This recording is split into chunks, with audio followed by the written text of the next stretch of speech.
Welcome back to the Not Just a Pony Ride podcast. I am Katie Ott, occupational therapist and CTRI here at Hetra.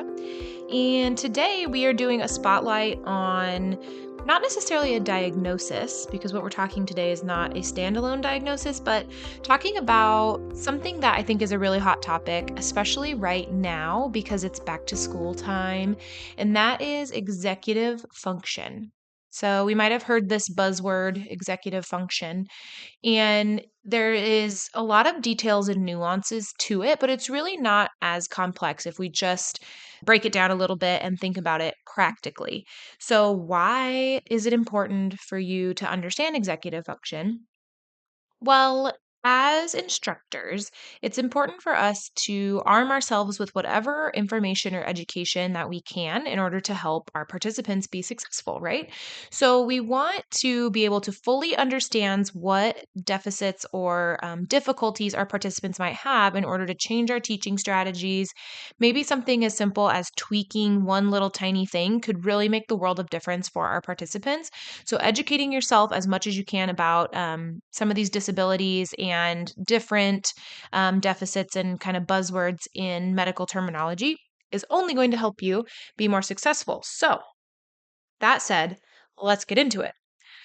What is executive function? Well, it is a cognitive process that lives within our brain. It's sort of an abstract concept, but the executive functioning allows us to set goals and plan things and stay organized and just make the right decisions, all while we keep our emotions in check.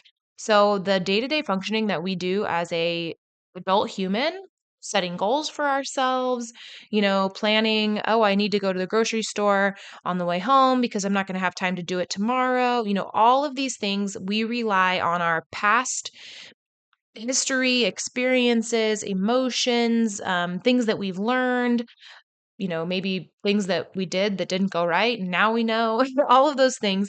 And executive function is at the very foundation of that. So, executive functioning starts to develop around age 2. And it typically continues to develop into our 20s. They say like 25. So, the area of the brain where executive functioning lives is the brain's frontal lobe and prefrontal cortex, which isn't necessarily important to know, but it does kind of help me anchor down to this is a brain based function. When science tells us that this part of our brain doesn't fully develop until age 25, it makes sense why we made so many bad decisions when we were 18, 19, 20 years old, right?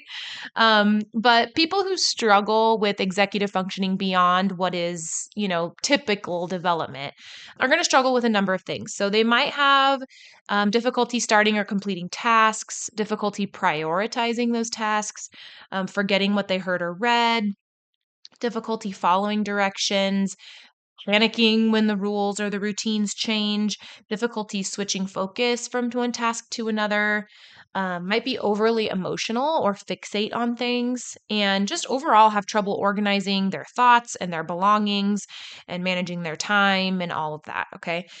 So I know you're probably thinking, wow, that list sounds a lot like ADHD or autism. Isn't it just that? Well, struggling with executive functioning skills is something that people who think differently struggle with. So things that are more on that neurodivergent side, like ADHD or autism, dyslexia, learning disabilities, things like that, they struggle with executive functioning.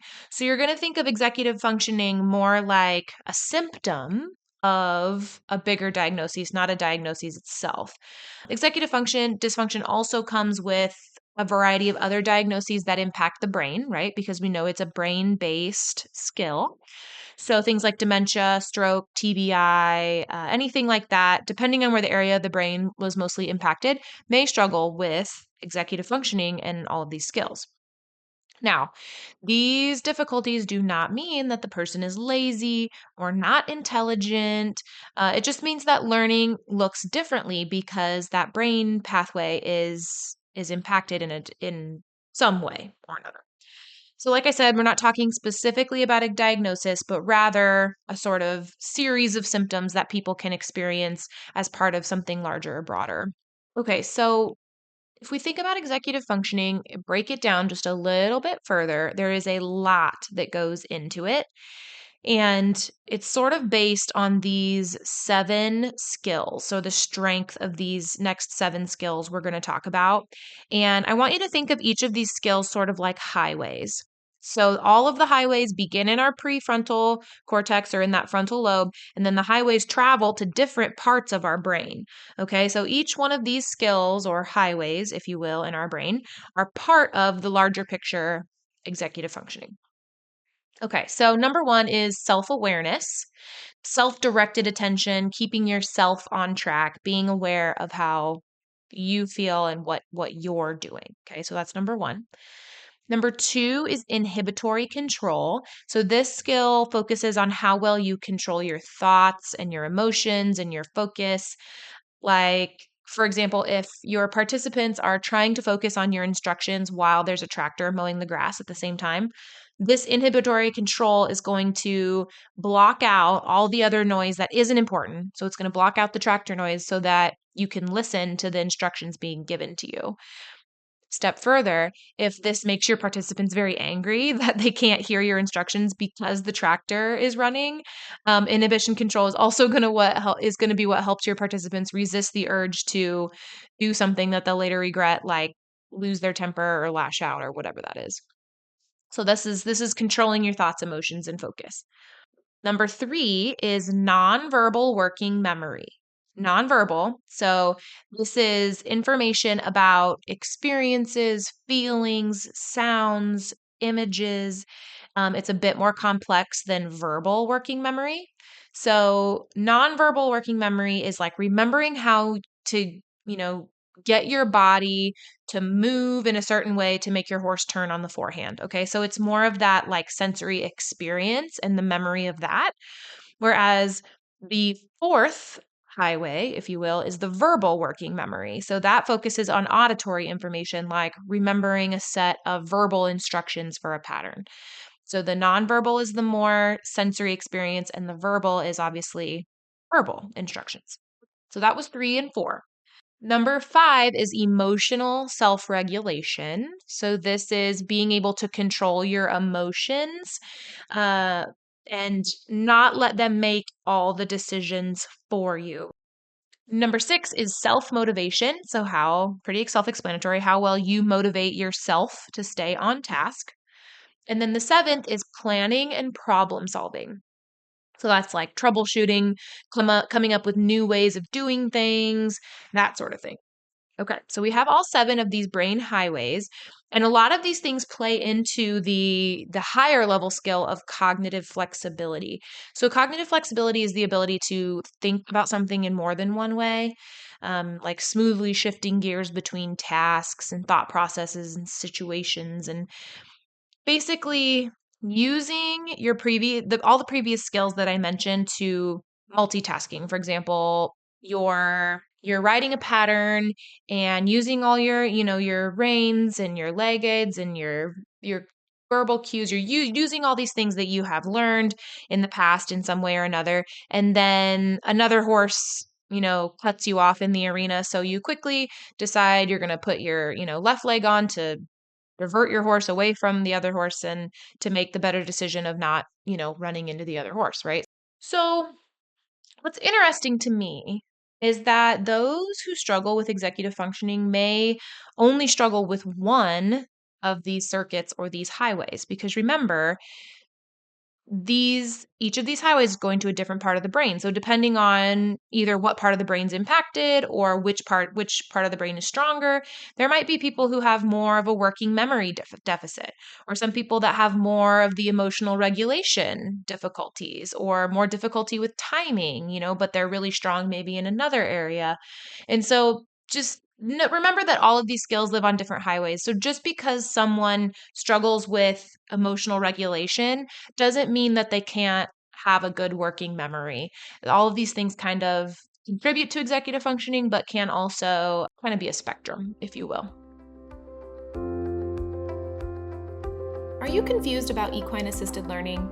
Do you want to bring EAL to your center or advance your EAL journey, but you're not sure where to start or how to expand? Do you need support in choosing a certification or support for how to market your current offerings? All of your answers can be found October 24th through the 26th at the inaugural EAL Summit, brought to you by Leadership Adventures. The summit is hosted this year at Healing Strides in the beautiful Roanoke Valley, Virginia during peak foliage season. You'll learn from experienced educators, centers, researchers, and practitioners on how to begin or advance EAL at your center and add programming and revenue streams to support your center's sustainability. In 2.5 days with 24 options for sessions across 3 tracks, all eligible for PATH International CEUs, hear 4 featured speakers, panel discussions, visit qualified vendors, attend networking receptions, dinner entertainment, clinics, and more. You'll walk away with tons of new EAL ideas, resources, tools, and connections. Join Leadership Adventures at the EAL Summit from October 24th through the 26th to collaborate, innovate, and accelerate your EAL journey. Tickets and all the details are available at www.equineassistedlearning.org and in the show notes. Okay. Now that was a lot of information, and you guys are probably asleep or maybe focused on something else right now. Maybe your executive functioning is getting kind of distracted here listening to me drone on. But I want to talk now about ways that we can help. And that's why we're here listening to this, right? So there are some things that we can do to sort of restructure these highways in the brain, sort of a work the muscle to make it stronger situation, especially if it's related to like a stroke or TBI or some kind of insult to the brain. Because we know we have this amazing thing called neuroplasticity, and that's just the ability for the brain to recover and restructure itself. And it's pretty incredible. So things like cognitive training with like software programs or neurofeedback training, medications, cognitive behavior therapy, even exercise and like mindfulness can really help make those certain pathways stronger.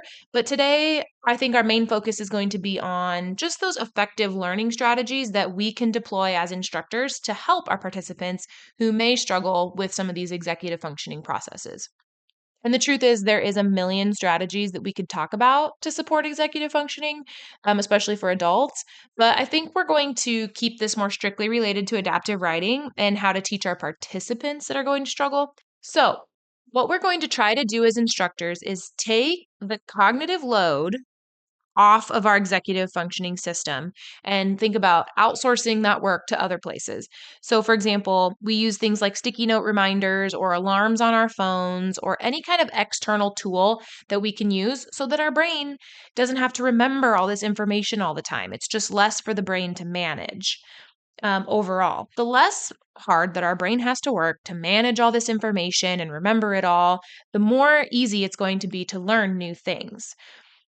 Think of it this way: if every single time your participant came into the arena, they had a different instructor who had a different set of expectations and different set of rules and all of that, their brain would have to work really hard to just remember the rules. It's going to be difficult, more difficult to advance our horsemanship skills if that is constantly changing and our brain just really has to think hard about other stuff.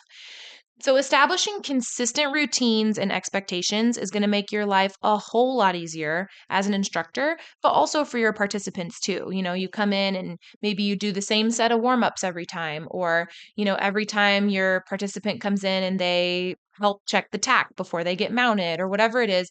Having that consistent set of routines is really going to help your participants be more successful and learning new things will come a lot more easily to them because that routine is in place. So, another helpful thing to remember is that emotions plus learning equals memory. So, this could skew good or bad, right? So, that's sort of how trauma works, and why there is such a thing as PTSD is because those emotions are tied to something that happened and it really creates that concrete memory. But what's helpful for us is that the more fun and positive our learning experiences are, the more likely we're going to retain that as a memory and something, that we truly retain. So things like lots and lots of praise when things go right, acknowledging the try, and avoiding making people feel bad about not getting it right. Remember that our participants aren't doing these things on purpose. They're not purposefully not remembering things. It's more of a brain pathway sort of thing, right? It's not as strong as you or I's, especially if they're kids. So remember that that part of our brain isn't fully developed until 25. So that big, higher level skill of cognitive flexibility might not happen until later in development, or for those that struggle with executive function, might be something that they struggle with for the whole. So saying things like, pay attention. How do you not remember that? We just worked on this last week. That stuff is not going to be helpful at all. Use a lot of positive praise, a lot of, really acknowledging that they're trying hard. That's going to create that positive learning experience and hopefully increase the likelihood of memory. So, another way to link positive emotion is through using preferred activities or themes. So, if they like trains a lot, maybe talking about how, imagine your horse's feet are on train tracks, right? So, that creates kind of that positive emotion with the learning, and that will create the memory. Or using themes, maybe movie characters, just creating something that they, number one, is preferred. That's going to keep their attention better, right? But also create that positive learning environment. Pretty much anytime, honestly, you can link a visual anchor to things, that's going to increase our ability to remember and retain the information for the future. So you can always do that. Reducing sensory distractions is important, especially if you know that that's difficult. Remember the whole inhibitory control thing we were talking about, how we block out the things we don't need to focus on the things we do? Well, if you struggle with that, that's obviously going to be difficult. So, do you really need that line of cones if you're not using it in your lesson? I would consider removing anything that you don't need and just creating an environment that really fosters that focus and attention. Another strategy I like to use is explicitly stating when important information is going to be shared. So, you're giving your list of directions, maybe you're giving a pattern and you say, "This is important." And everybody kind of stop. Even I like stop myself, right? We're all like, "What?" And it helps draw all the attention, recruits all of the cognitive pathways that we have to remember that information that's going to come next. So sometimes, obviously don't use that every 5 minutes, your whole session, because that's kind of the boy that cried wolf sort of thing. We're going to start tuning that out. But if there's that one thing you want to drive home for your lesson, really, repeating that help and it's saying this is important and explicitly stating that is going to help recruit more of those brain pathways as well. So, my favorite method, I think, when I'm talking about executive functioning with our instructors is the process of helping our participants work through challenges. So, offering them guidance to troubleshoot things and think through it themselves is really important. And that what this is going to do is not only help them remember this skill, but it's also going to strengthen those executive function processes. So, asking them questions as they're going. Say they're completing a pattern and they completely miss the line of cones that they were supposed to weave. So you might ask them, "What do you think happened?" And they might say, "Well, I tried to turn my horse right, but she didn't listen." Okay. Instead of saying, "Well, you should have used outside leg," or whatever it is, you could say, "Does your horse know how to turn right?" And they might say, "Well, I pull my rein." Okay, which rein? Okay, what else do we use? We also turn our head. We also use our legs. What can we do to help our horses? Instead of just giving them the answer right away and expecting them to do it better the next time, right? So, really walking through that troubleshooting process with them is going to help make that part of the brain stronger and increase the likelihood that they'll be able to do that on their own in the future because you modeled that for them. So that's probably my favorite strategy to use for executive functioning, for sure. You might feel like if you've listened to any of my other education or any of the other webinars, you might be thinking, wow, yeah, Katie just talked about ADHD for the last 20 minutes. I think ADHD might as well be called executive function deficit disorder, but it's not necessarily because those with ADHD have fewer or less or, inadequate executive functions. Really, it's just that these functions are being applied inconsistently. So if you think about hyper focus, people with ADHD can sometimes hyper focus on things that they really love and, complete a whole puzzle in 10 minutes because they really enjoy it. And so that's not really a problem with, you know, focus attention, planning, tuning other things out. It's not necessarily a problem with that. It's just that it's applied inconsistently to a subject that they really enjoy instead of all the other things we have to do as humans in our day-to-day life, right? Um, so really the key is trying to establish that consistency. But I won't get into that right now. If you want all the details on ADHD or how to help our participants be more successful, I did just release a webinar dedicated completely to ADHD and the learning strategies that are going to help. So in that webinar, you're going to get a deeper look kind of at what we just talked about, but also a ton of teaching strategies that are useful for executive functioning. And I mean, I try to pride myself in my ability to link these back to what does that mean for us in the arena as EAS professionals, because that's why we're all here, right? We want our participants to do better, and we're not therapists, so we're not going to rehabilitate the executive functioning process, but we can deploy some strategies to help our participants be more successful with our horsemanship skills. So if you're interested in learning more about that, I will link it in the show notes below so you can find the ADHD webinar and a lot more over there. All right. Well, thanks for sticking with me today. I hope that the next time the buzzword executive function pops up in your social media feed, you will think of us. Have a good day. That's all for today. But until the next episode launches, scroll down to the show notes and click on the link to get plugged in with us on Facebook, Instagram, or our exclusive educational club at Patreon. This podcast is presented by Hetra University, the educational arm of Heartland Equine Therapeutic Riding Academy in Gretna, Nebraska. Hetra University's mission is to provide high-quality educational offerings to the EAS community. Check out all the Hetra University has to offer at www.hetrauniversity.org.